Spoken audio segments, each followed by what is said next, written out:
आज से शुरू हो रही शाकंभरी नवरात्रि की सबको बहुत बहुत शुभकामनाएं। हर एक नवरात्रि के जैसे जैसे साल में 4 नवरात्रि आती है, वैसे ये शाकंभरी नवरात्रि की भी बहुत ही महत्वता है और धन धान्य समृद्धि के लिए साधक और भक्त माता अन्नपूर्णा की मुख्य रूप से आराधना और पूजा पाठ करते हैं।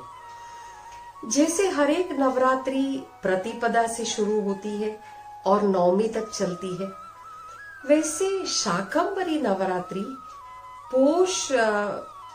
पोष महीने के शुक्ल पक्ष में अष्टमी के दिन शुरू होती है और पूर्णिमा के दिन, पोष पूर्णिमा के दिन कहते हैं पोष पूर्णिमा के दिन शाकंभरी जयंती के रूप में मनाया जाता है। शाकंभरी पूर्णिमा भी कहते हैं। तो देवी शाकंभरी माँ दुर्गा के ही अवतारों में से है। दुर्गा सप्तशती में मूर्ति रहस्य में बहुत सुंदर माता शाकंभरी देवी का वर्णन किया हुआ है। कहते हैं माता का वर्ण नीला है, माता के नेत्र नील कमल के समान है, माता पद्मासना है, माता कमल पर विराजमान है। और कहते हैं माता शाकंभरी के एक हाथ में मुट्ठी में कमल है और दूसरे हाथ की मुट्ठी में बाण भरे हुए हैं, बाणों से भरा हुआ गुच्छा हाथ में पकड़ा हुआ है। ऐसा सुंदर स्वरूप माता का दुर्गा सप्तशती में वर्णन किया हुआ है। शाकंभरी नवरात्रि का पर्व मुख्य रूप से मध्य प्रदेश, हिमाचल प्रदेश, राजस्थान, तमिलनाडु, कर्नाटका, दक्षिण भारत के बहुत सारे राज्यों में ये नवरात्रि मनाया जाता है। शाकंभरी देवी शाक यानी सब्जियां, अन्न, सारी वनस्पतियों की देवी यानी माता शाकंभरी देवी। दक्षिण भारत के कई राज्यों में माता शाकंभरी को बनशंकरी माता के रूप में भी जाना जाता है।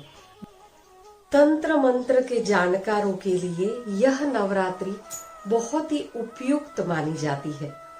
कहते हैं धन धान्य की परिपूर्णता के लिए इस नवरात्रि के दौरान माता अन्नपूर्णा का जप तप पूजा पाठ करने से माता का आशीर्वाद प्राप्त होता है। ओम ह्रीं श्रीं क्लीं भगवते अन्नपूर्णे नमः। ओम ह्रीं श्रीं क्लीं भगवती महेश्वरी अन्नपूर्णे स्वाहा। ये सब मंत्रों के साथ हवन करने से, मंत्रों का जप करने से कहते हैं इन दिनों में अन्नपूर्णा माता की आराधना के लिए बहुत श्रेष्ठ है। देवी भागवत में माता शाकंभरी देवी की कथा का वर्णन है। पौराणिक काल में प्रचंड तपस्या करके दुर्गम नाम का दैत्य राक्षस, उसने बहुत तपस्या करके ब्रह्मा जी को प्रसन्न किया था और ब्रह्मा जी से उसने 4 वेद प्राप्त कर लिए थे। अब 4 वेद देवताओं के पास नहीं रहने के कारण वैसे ही देवताओं की शक्ति आधी हो गई थी। कहते हैं दुर्गम नाम के राक्षस का पृथ्वी पर बहुत ही ज्यादा उपद्रव था।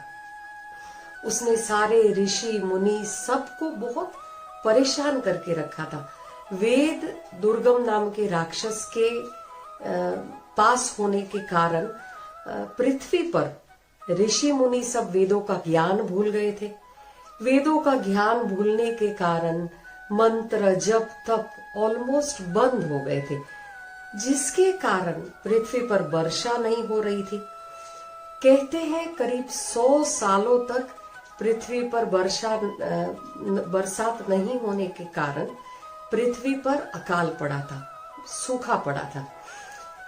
दुर्गम नाम के दैत्य से डरकर ये ऋषि मुनि हिमालय के गुफाओं में छिप गए थे और वहां पर उन्होंने रह के माता जगदम्बा, माता दुर्गा को आवाहन करने के लिए बहुत ही कठोर तपस्या की थी।